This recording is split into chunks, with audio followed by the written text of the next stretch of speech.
আসসালামু আলাইকুম, কেমন আছেন আপনারা সবাই? এখন 3:13 বাজে, তাদের শেষ অংশ বলা যায়।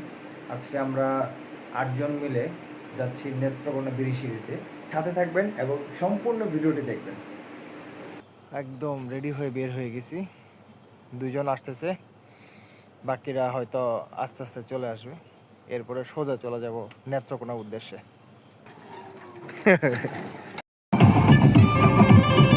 আমরা কিন্তু রওনা দিয়ে দিচ্ছি অলরেডি।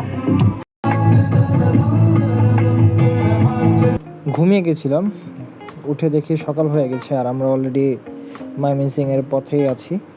সবাই মোটামুটি এনজয় করছে মোমেন্টগুলা। এরপরে আমরা ময়মনসিংহে গিয়ে একটি চায়ের দোকানে গেলাম একটু রিফ্রেশ হওয়ার জন্য। সকালে উঠে সবাই বসে লাল চা খেয়ে তারপরে দুর্গাপুর গেলাম। দুর্গাপুর থেকে আমরা নাস্তা সেরে এরপরে আমাদের উদ্দেশ্যে রওনা দিলাম আবার। ফাইনালি আমরা স্পটে চলে আসছি। এটা চীনামাটির পাহাড়ে। এই চীনামাটির পাহাড়। তবে একটা জিনিস না বললেই না, এটা এখন একটা কমার্শিয়াল এরিয়া হয়ে গেছে।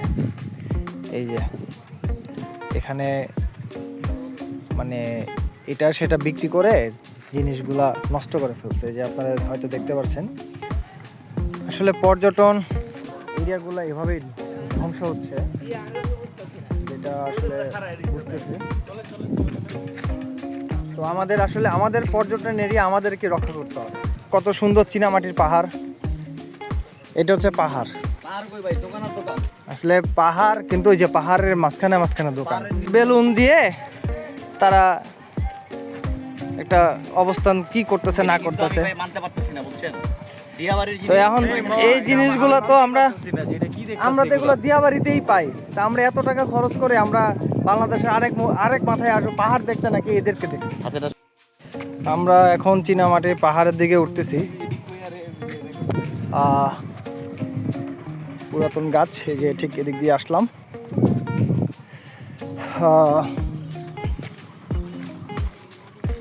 আসলে পরিবেশ আমাদেরকেই বাঁচাইতে হবে। আমরা পর্যটকরা আসবো, এটাই স্বাভাবিক। সাথে করে যা যা নেওয়ার, যেমন এই যে আমি ছাতা আনছি, ক্যাপ আনছি, সানগ্লাস আনছি, এগুলো আসলে নিজের ক্যারি করা উচিত। ব্যাগে পানি আছে, এক্সট্রা কাপড় আছে। এই পাহাড়, এটা বাংলাদেশের পাহাড়, আর ওই যে ইন্ডিয়ার পাহাড়।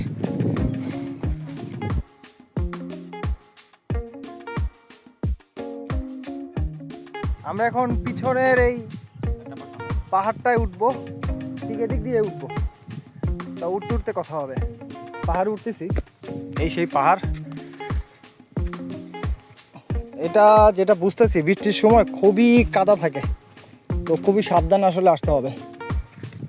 সুন্দর। এই কমার্শিয়ালের অবস্থা। ওর আগে উপরে উঠে গেছে, সাথে সাথে আমিও উঠতেছি।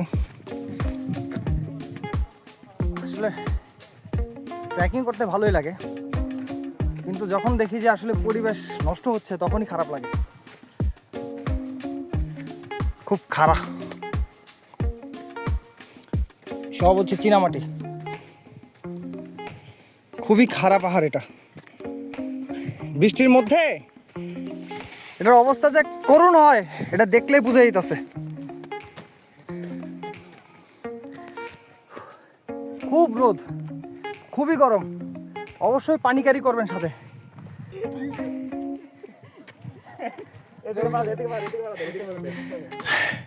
কিরে আসি, ঘুরতে পারস না? ওর তো স্লিপ খাইতেছে।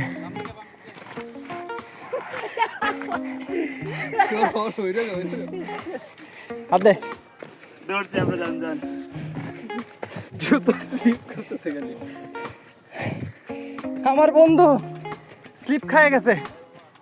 ওহ, এট লাস্ট চূড়ায় চড়ে এলাম। আর যাই করো, জুতা চেক করে আসবা।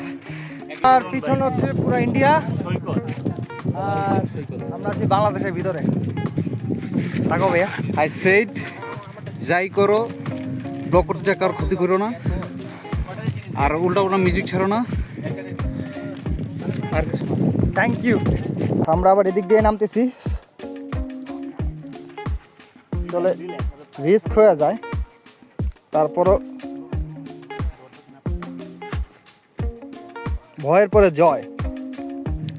খুব রিস্কের ব্যাপারে ভাই, এই খারাপ পাহাড় নামতেছি, ওরে বাবা। যাই হোক, ভয়ের পরে জয়। আমরা অলমোস্ট নেমে গেছি।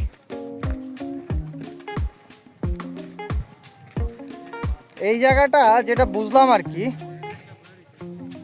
বৃষ্টির দিনে একটু রিস্ক হয়ে যায়, যেদিক দিয়ে নামছি খুব কাদা কাদা হয়ে যায়, তো এখানে নামাটা আসলে খুব রিস্ক হয়ে যায়, তখন খুবই সাবধানতা অবলম্বন করে আপনাদের নামতে হবে। তোমার অনুভূতি কি এই পাহাড় ওঠার পরে? সেরা সেরা পুরাই চুদলিং বং একটা অনুভূতি আছে না, ওই যে কথাটা বলে পাহাড়ে, সেটা হয়ে গেছে ব্রাদার। তোমার অনুভূতি কি পাহাড়ে? চুদলিং পং। এই প্রিন্স, মানে তোমার? তাজিব ভাই দিয়াবাড়ি এসেছি। মিস্টেকটা কি হয়েছে বলো তো? মানে যদি এখানে আমরা এই রোদের সিজনে যদি অন্য কেউ আসতে চায়, অবশ্যই ছাতা, পানি, সানগ্লাস মাস্ট, সানস্ক্রিন। 100%। এই হচ্ছে আরেকটা স্পট, এটা আরেকটা, আসলে এটা পাহাড় না, এগুলো টিলা বলা উচিত নাকি বড় ভাই, কি বলেন? পাহাড় বলে পাহাড়ের অপমান হচ্ছে। পাহাড় বলে আসলে পাহাড় অপমান হইতাছে। এই চীনামাটির টিলা, এগুলো টিলা। আমরা এখন চলে যাচ্ছি এই পাহাড় থেকে অন্য একটা স্পটে যাব। আসলে এখানে ঘুরে অতটা মজা পাইলাম না, একে তো প্রচুর গরম, এই যে গাছ কাটা সাফা বানা লাইছে রাস্তার উপরে, মানে স্পট বানাইছে আর কি। এগুলো সব আমার মতে এগুলো মানুষের তৈরি করা স্পট। মজা পাওয়ার মতো কোনো স্পট না এটা, দেখাই। মানে আসলে আমরা যে অসভ্য, এটা তার প্রমাণ কি জানেন? এই দেখেন অবস্থা। মানে আসলে যে আমরা অসভ্য, একটা পর্যটন এলাকার মধ্যে এগুলো ফালাই দিয়ে গেছে। ভাই তোরা খাইছিস, তোরা নিয়ে যা, জায়গা মতো ফেলে দে, তাইলে তো হয়। এইখানে ফালার জিনিস এগুলা।